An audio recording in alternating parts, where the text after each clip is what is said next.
Le bébé, comment ça va? Vous êtes pas prêts? Vous êtes pas prêts?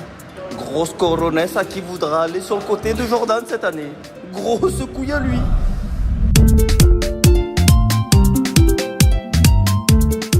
Et bienvenue dans la quotidienne, ça prend de la masse, ouais, côté marseillais en attendant le retour de la Ligue 1.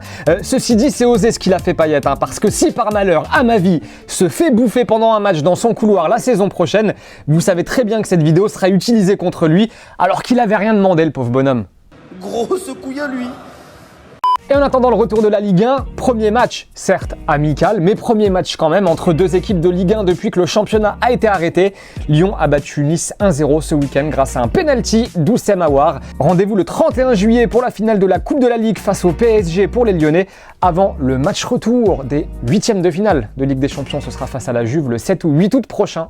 L'Espagne avec la belle victoire, c'est-à-dire avec du beau jeu du Barça hier face à Villarreal, victoire 4-1 avec notamment un magnifique but signé Antoine Griezmann qui retrouve le chemin défilé. Après 9 matchs sans marquer, le Français a profité d'un magnifique service de Messi pour lober Asenjo. Il y a de la vie, nous dit Sport, où on ne manque pas de souligner le match exceptionnel de Griezmann.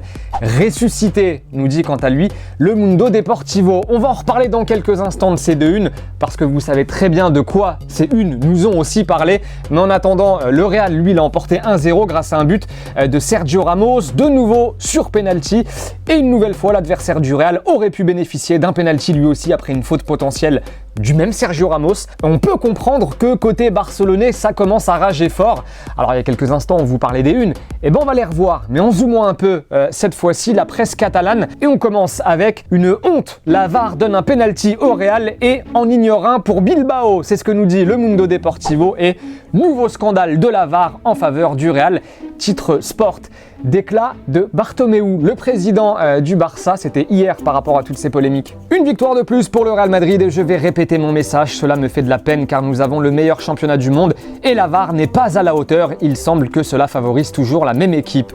Voilà, donc ça c'était la réaction côté barcelonais. Côté Madrid maintenant, Zidane en conf de presse, d'après match, évidemment on lui en a parlé aussi, et lui ça commence à le fatiguer. Está un poco cansado de que la opinión pública diga que el VAR regala penaltis al Real Madrid.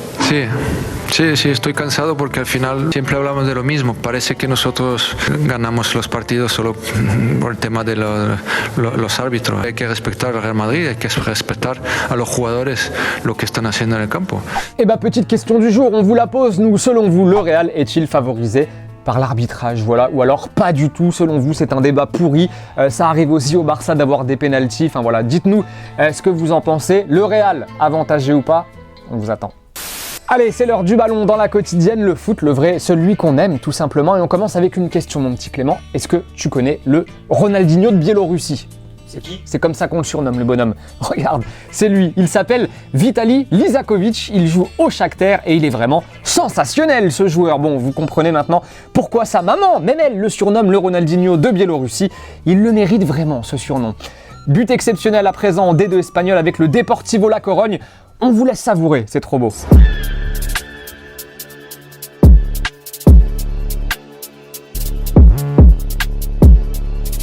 Voilà, il n'y a rien à jeter sur cette action, c'est magnifique et ça fait plaisir aussi d'avoir des nouvelles d'Olivier Giroud qui joue donc au Deportivo, en plus de jouer à Chelsea. Bon, en vrai, le mec s'appelle Christian Santos, mais on sait très bien qu'en vrai, c'est Olivier. Et en Russie, tenez, le Zénith ce week-end a battu Krasnodar 4-2 dimanche. Alors pourquoi vous parle-t-on de ce match ? Tout simplement parce qu'il permet au Zénith de remporter le titre de champion de Russie. Les joueurs de Saint-Pétersbourg ne peuvent plus être rejoints alors qu'il reste 4 journées à disputer.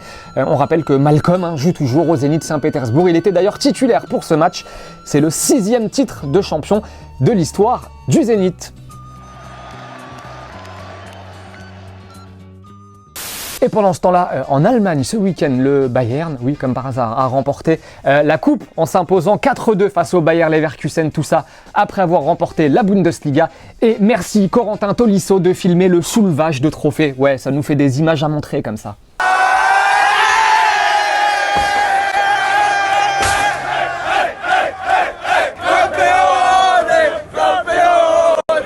Allez, les deux commentaires sélectionnés en réponse à la question de la dernière quotidienne qui était la suivante. L'histoire entre Mourinho et Tottenham va-t-elle mal se terminer? Titi, pour commencer, qui nous dit non, car il est arrivé en milieu de saison avec un effectif qu'il n'a pas choisi. Avec un bon mercato, il peut viser le top 3. Cyprien nous dit pour moi, il va rester la saison prochaine et tout casser à la reprise pour essayer de décrocher une place en Ligue des Champions. C'est la fin de la quotidienne, on se quitte en images et en musique. Les potos, portez-vous bien. On se retrouve demain. Bye bye, ciao, à plus.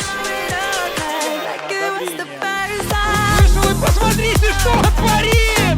Какой гол забивает!